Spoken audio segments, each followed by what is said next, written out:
평탄하게 자란 분이 막 말하고 따지면 사료에서 막 비난을 하더라고. 너는 그때는 찌그러져 있어야지. 고려사를 조선에서 편찬했단 말이에요. 네. 사료에 그런 얘기를 많이 뺐다고 보여져요.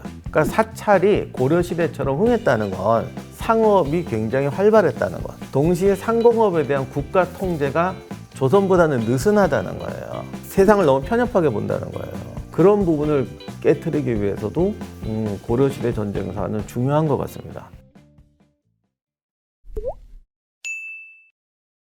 그래서 이제 강감찬이 드라마에서 보면 굉장히 늙은 신하로 나오잖아요. 대기만성형 인물이었나 봐요. 네, 늦게 출세했다고 하는데 워낙 자료가 없어서 정확하게 어떤 과정을 겪었는지는 잘 모르고, 특히 이제 초기에 강조도 그렇고 양교도 그렇고 이력이 잘 안 알려져 있는데, 당시 고려 초기는 관료층이 그렇게 두껍질 않아요. 그리고 어느 정도 고위직, 특히 군권을 할 정도면 특별히 신뢰할 사람이어야 되거든요.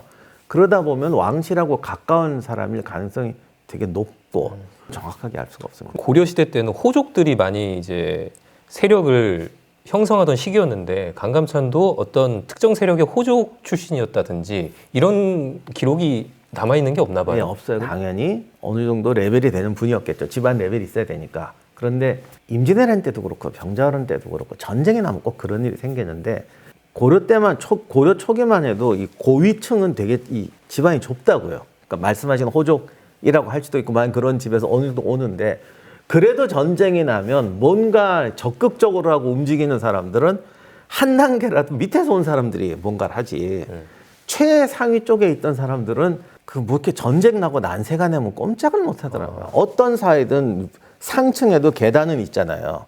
그러면 대개 그 계단에 있는 사람들이 자기 선으로 가는 거는 어느 정도 보장이 돼 있어요. 근데 거기서 하나 더 올라가려면 특별히 노력하고 특별히 열심히 해야 된단 말이에요. 그래서 올라온 사람들이 전쟁이나 난세에는 활약을 하더라고요.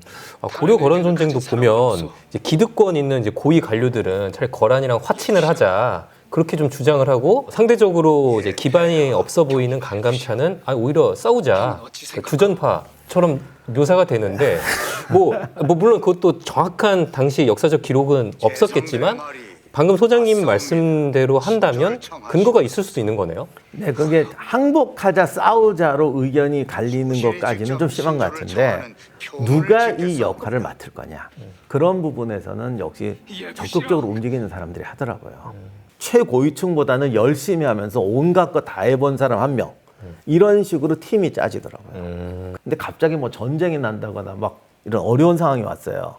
그때 이 평탄하게 자란 분이 막 말하고 따지면 사료에서 막 비난을 하더라고요. 너는 그때는 찌그러져 있어야지. 그때는 이분이 하셔야 돼라고 자기들도 아는 거예요. 확실히 이제 고난과 실패를 겪어본 사람들이 이런 난세 때 좀 훌륭한 역할들을 하는 것 같아요. 그 시간이 많이 흘렀는데 저희가 그래도 이제 경제 채널이다 보니까 고려 경제사에 대한 질문도 소장님께 드리고 싶거든요. 지금 현대에는 GDP라는 개념이 있어서 그 나라의 경제 규모를 알아볼 수 있는 지표가 있는데, 그때 당시 과거 국가의 경우도 이런 하나의 경제 지표가 있습니까? 아예 없다고는 할 수 없지만 일단 데이터화하기가 정말 어렵습니다. 가장 중요한 지표는 생산량이나 조세액이에요. 예를 들면 올해 조세로 거둔 게 얼마다, 또는 인구 통계. 왜냐하면 노동력이 중요하니까. 대략 그 고려 시대 때 뭐 전기, 중기, 뭐 말기, 뭐 전란 때문에 많이 바뀌었겠지만 인구가 한 어느 정도로 추정이 돼요? 사실 그게 미스터리예요. 그게 조선시대 인구도 우리가 잘 모르고요. 조선시대 사람들도 몰랐어요. 왜냐하면 조선왕조실록에도 보면 세금을 걷기 위해서 자기들이 파악한 인구는 나오는데, 이게 전체 실인구의 몇 %인지를 조선시대 분들도 몰랐어요. 근데 고려시대는 워낙 사료가 적어서 그런 부분도 좀 파악하기 힘들고, 그리고 그 사료가 없는 건 아닌데 이 기준이 또 애매한 거예요. 그래서 조선시대랑 비교하기는 굉장히 좀 애매한 게 많습니다. 그러면 조선보다도 경제 규모가 더 컸을 수도 있습니까? 그 부분이 좀 애매해요, 진짜로. 그 부분이 애매할 정도다. 예, 그런데 다만 제가 그거는 말씀드릴 것 같아. 조선은 해외 무역을 안 했잖아요. 그렇죠. 아니 고려 시대 하면 떠오르는 게 병란도예요. 네. 정확히 위치가 어디였습니까? 병란도가 예성강 예성강, 하류였는데 예성강이라는 하류. 데가 어디예요? 예성강이 지금 우리가 이제 강화도 있잖아요. 그럼 항해도가 이렇게 튀어나와 있잖아요. 그 지금 북한 쪽에서 이렇게 북쪽으로 올라가서 개경까지 들어가는 강이거든요. 근데 들어가는 입구 쪽에 있어요. 그러니까 뭐 서울로 치면 인천, 김포. 네. 그런 쪽에서 그 무역 활동이 활발하게 이루어졌다는 네. 건데 그럼 주로 그 교역을 하던 물건들이 어떤 거였어요? 그런 것은 정확히는 모르겠어요. 일단은 뭐 중국에서 오는 사치품, 도자기 이런 것들이 일단은 좀 가격 무역은 수지가 맞아야 되니까 그런 것들이 있었을 것 같고 우리나라는 역대로 수출품 중에 하나가 종이 이런 건데 종이. 네. 아니 고려 청자 이런 거 아니에요? 우리가 잘 뭐 일반인들이 아는 거는 뭐 병라도 때 고려 청자는 오히려 중국에서 수입한 거였죠. 수입해서 아, 우리나라에서 만든 게 아니에요? 고려 청자가? 청자라는 것 자체는 고려 중기에 가마가 하나 발견됐는데 그 수입을 해서 기술 수입을 해야 되니까 중국 가마랑 똑같은 가마를 만든 게 하나가 발견이 됐어요. 기술을 받아온 거죠. 그런데 거기서 만들다 보니까 고려만의 독특한 제품이 나오게 된 거예요. 그게 이제 비색 청자라는 건데 그건 중국에서 안 나오는 색이에요. 그래서 그거를 이제 또 역으로 수출하고 송나라에서 도자기 애호가들이 보니까 이거는 세상에 없는 색인데 뭐 이렇게 된 거죠. 그래서 비색 청자가 유명해진 겁니다. 아니 우리나라가 이렇게 종이를 또 많이 만들었다는 건 몰랐는데. 중국 당나무는 우리처럼 섬유질이 많지는 않고 그래서 대나무로 만들고 그렇습니다. 종이가 희고 예뻐요. 그러니까 그림 같은 거 그릴 때 이렇게 무늬가 없으니까 저기 깨끗해요.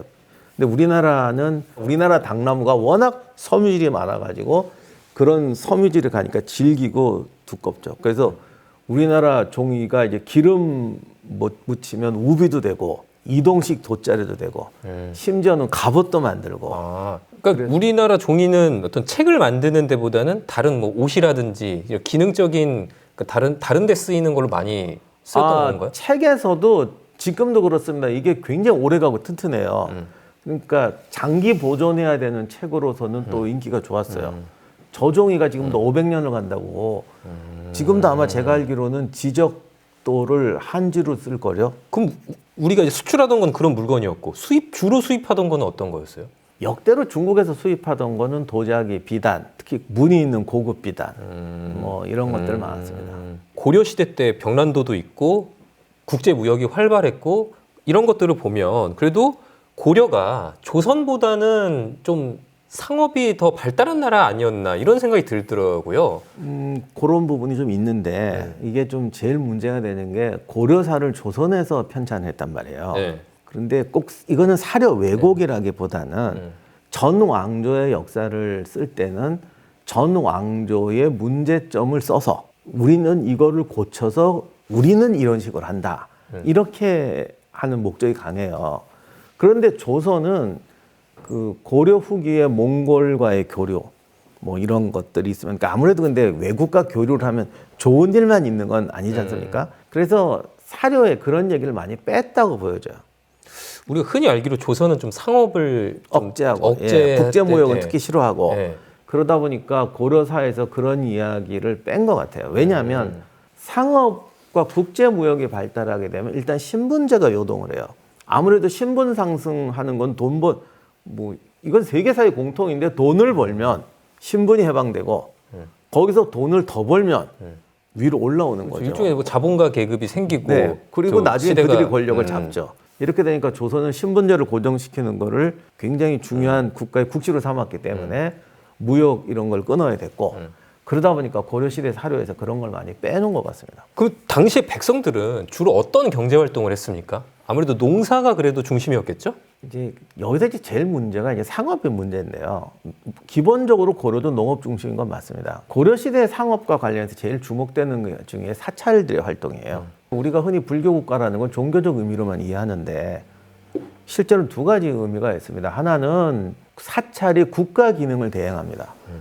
그리고 경제 기능, 특히 상업과 무역 기능을 대행합니다. 그러니까 사찰이 고려 시대처럼 흥했다는 건 상업이 굉장히 활발했다는 것. 동시에 상공업에 대한 국가 통제가 조선보다는 느슨하다는 거예요. 사찰들이 마늘과 파를 팔고 술도 빚고 있다. 근데 사료가 너무 짧아가지고 중세 유럽만 봐도 뭐 수도사들이 뭐 이렇게 와인이나 이런 술 같은 거 많이 빚고 하잖아요. 네, 바로 그거예요. 그래서 네. 이건 사실은 이제 술하고 고기를 팔고 제가 주점을 하고 장사를 한다는 의미다. 그런데 고려 시대는 지방 세력들이 세요. 상업망을 네트워크를 만든다거나 이러려면 어쨌든 뭔가 국가 개입해야 되는데 이거를 개입하려면은 반발이 나고 그렇다고 영주한테 주면 영주가 세져서 덤빌 거란 말이에요. 이때 제일 좋은 게 사찰을 이용하는 거예요. 그러니까 말씀하신 것처럼 파리의 유명한 클로니스도원도 가면 경전만 한 게 아니라 뭐 와인도 빚고 갑옷도 만들고 별거 다 하잖아요. 중세 수도원은 거의 공장이거든요. 그래서 고려 시대의 사찰이 굉장히 중요한 어떤 그런 경제 활동을 했다는 기반이었다. 당시 화폐 경제는 어땠습니까? 대부분 물물 교환이었어요? 그러니까 의천에 그것도 좀 애매한 게 의천의 주전로는 실패를 하는데 나중에 그 우리가 흔히 말하는 몽고 간섭기라는 때는 은병도 돌고 또 그 전에도 은병이 돌아요. 그런 거 봐서는 의외로 상업이나 무역이 꽤 활발했던 것 같고 어느 정도 화폐도 좀 통용이 되고 네, 그리고 이제 그랬다. 은이라는 게 이제 두 가지로 해석할 수가 있는데 국내에서 상업이 쓰기에는 은이 너무 가치가 높아요. 그럼 두 가지죠. 그만큼 국내 상업이 활발했다. 은화라는 고가의 화폐를 쓸 만큼 활발했다고 볼 수도 있는데 아무리 그래도 그 정도까지는 아니었던 것 같거든요. 국가에서 화폐를 주조하고는 했었나요? 아, 그건 화폐는 다 국가에서 이제 주조하게 되는 거죠. 근데 은병을 썼다는 건 국제 무역이 활발했다는 게 아니겠느냐 이렇게 볼 수도 있는 거죠. 아, 당시에 또 은병이 일종의 달러 같은 역할을 했네요. 네.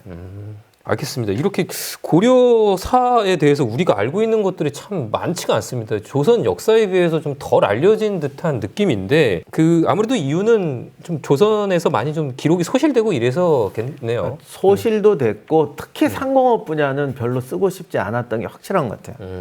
그런데도 이제 지금 우리 시대에 좀 고려사를 알아야 하는 이유가 있다면 어떤 게 있겠습니까? 지금 우리 사회에서 사실 문제는 제가 볼 때는 국가의 너무 기능이 너무 크다. 관 의존도가 너무 크다. 이런 문제에 대한 반면 교사가 될 수 있는 게 고려시대인 것 같아요. 또 하나는 동북아시아, 이제 또 세계가 이제 다시 전쟁에서 이따로 몰려들고 있는데 우리가 국제적인 전쟁 속에서 이해할 수 있는 것도 고려시대, 특히 거란전쟁 같은 경우 그렇습니다만 역사를 국난 극복사로 배웠어요. 전쟁사가 아니라. 과거는 그렇게 배웠어요.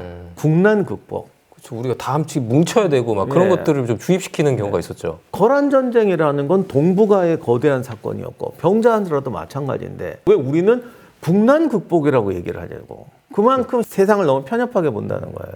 그런 부분을 깨트리기 위해서도 고려시대 전쟁사는 중요한 것 같습니다. 예를 들면 지금 우리도 이제 집단 방위 체제 같은 게 이제 심각한 문제가 될 거고요. 집단 방위 체제는 경제 구조에서도 굉장히 중요한 문제가 되잖아요. 경제 블록화를 반드시 수반하는 거니까. 그런 문제에 대해서 우리가 실리적으로 접근하느냐, 민족 감정적으로 접근하느냐, 또는 국난 극복이라는 개념으로 접근하느냐, 이것도 굉장히 현실적으로 달라지게 됩니다. 그런 점에서 고려시대 전쟁, 문화, 역사, 국가 제도는 우리에게 많은 시사점을 준다고 생각합니다. 맞습니다. 아니, 저는 근데 조선시대 전공자인데 갑자기 고려시대 편들어. 아니 근데 지금이 국제 질서가 굉장히 혼란스럽잖아요. 뭐 세계 곳곳에서 전쟁도 펼쳐지고. 근데 소장님 말씀을 듣고 보니까 역사를 보면 우리 시대에 또 해답이 나오는 것 같아요. 또 경제도 마찬가지고요. 아, 오늘 진짜 시간이 많이 흘러서 일단 오늘 여기까지 듣도록 하겠습니다. 소장님 방송 반응 좋으면 귀주대첩 때 한 번 또 나와주십시오. 네? 임진왜란 책을 출판사에서 노량 개봉하기 전에 써달라고 그랬는데 그 전에 못 써가지고 지금 제가 그러니까 빨리 써서 여기 우리 방송에서 같이 이제 홍보하시면 됩니다. 구독자분들 오늘 방송 재밌었으면 댓글 많이 달아주십시오. 소장님 오늘 고생 많으셨습니다. 감사합니다. 네, 감사합니다.